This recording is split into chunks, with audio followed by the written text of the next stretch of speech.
What's up, babes? Today we'll be launching a new series in 2023. We're going to be talking about financing and budgeting.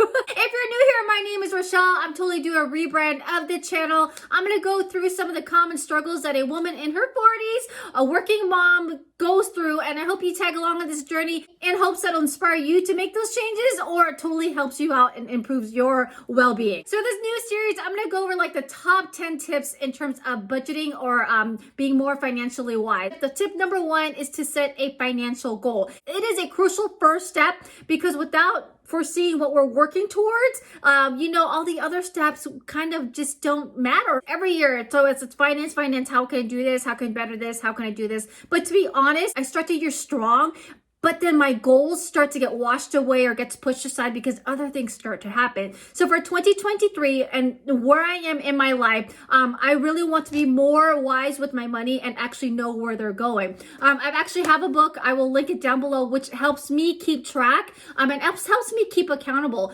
Personally, I like writing them down. If I do it on a daily basis, not only will it become a habit, but it also help me become more self-aware of where my money's going and also how do I bring it in. Let me walk you quickly through this book and hopefully it will help you out. Again, the purpose of this book is having a tracking system that helps you keep accountable. So this will be mine. I got this off of Amazon. I love how there's a rubber band to keep things closed and that it's a spiral notebook. On the back, they have some commonly used measuring tools. I love that it has a hard front to keep it nice and secure. In the beginning, they talk about goals. They have your debt tracker, you have a savings tracker, and then it's split down by every month. You have your income tracker, you have a nice calendar, then it breaks down on your budget on what most common utilities that are frequent. Next, we have a daily expenses tracker. So every day I would write down what I spend, and at the end of every month, there's a monthly budget review. What worked, what didn't, what needs to change, and there's a notes pad just in case you need more to write. Again, when we flip over to the next month, same thing. One thing I like about this book is that every month is a different color, so it helps you keep track on what months. And again, at the end, more measuring tools. At the very end of the book, again, one thing that I love is a summary of the year's review. You have a Christmas budget, again, a monthly budget review, and then also a summarization of the year of what worked, what didn't. And if you need more notes, there it is. So when it comes to setting a financial goal, you need to have a clear idea. Are we trying to pay off a certain amount of debt? Are we saving up for an emergency fund? Are we saving up to put a down payment on a new home? The more specific it is and it's measurable, the better. Now, this is the system on how I do or what is highly suggested when you are trying to create a specific goal. And we use the SMART system. S-M-A-R-T. Bing, SMART, right? It needs to be specific. It needs to be measurable. It needs to be achievable, it needs to be relevant, and it needs to be time bound. So for instance, I want to pay a $4,000 debt.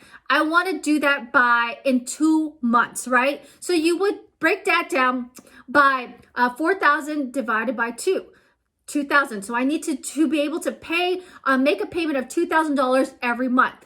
Now you want to break it down by every week. So 2,000 divided by 4, that's how much you should be bringing in or paying off that credit card to be able to meet your goal to pay off $4,000 debt in 2 months. Make sense? SMART. It's specific, it's measurable, it's attainable, it's relevant, and it's time bound. Use that SMART method and then break down that goal into bite-sized pieces and then adjust accordingly. Let's say you didn't meet your $2,000 goal for that month, then that means the next following month you have to make up for that. Or you could be ahead 1 month and then the next month will be super attainable and easy, and you would get that satisfaction of that early win, right? Another important thing to consider when setting financial goals is to have a plan. Without a plan, you'll have a hard time achieving that goal. You've set your goals, figure out steps you need to take to take in order to achieve that goal. So let's go back to that, but you're paying off your debt, you're paying off your debt, right? You got to make $4,000 in 2 months. What are some things you can do to create more income? Like, have a plan. Are we having a garage sale every weekend? Are we picking up more shifts? Maybe we have to get a second job. Maybe we'll find something online that you can do while the kids are asleep. So have a plan will help you attain those financial goals. Another tip is to stay motivated and on track. Hence, the notebook. The more regularly check how are you meeting those goals, if you're meeting those milestones, because they'll help you keep motivated, right? Some people put them on Post-its everywhere. Some people write them on their mirrors in their bathroom wall. Somewhere you're frequently looking at will help you stay on track and help you stay focused and motivated to achieve that goal. Another fun tip is some people put it on their screensaver on their phone. So every time they pick up their phone, they have something that will trigger them or remind them what the overall goal is, and that you stay motivated. That's the whole point of these tracking systems. And additionally, you want to make sure that that financial goal aligns with your overall lifetime goal, right? So if paying off debt helps you get to buy a newer house or makes you go towards a retirement fund, more you'll want to stay motivated and on track. For instance, personally, I'm in my 40s, and this is the reason why I'm looking towards sticking to financial goal. I bought this second home. The kids are I'm thinking future set. They're going to be going to college. Not only that, but I do want to retire early. I also want to be able to stay home more versus picking up more shifts at the hospital, so I can be more present with my family. So all these goals, when I'm setting my financial goals, I want to make sure they align with my overall arching goal of my lifetime goals, right? Retiring early, staying home to be more present with my kids, and also to be like financially stable so that when they do go to college, I have some funds that I can pick from, okay? So that is our first tip.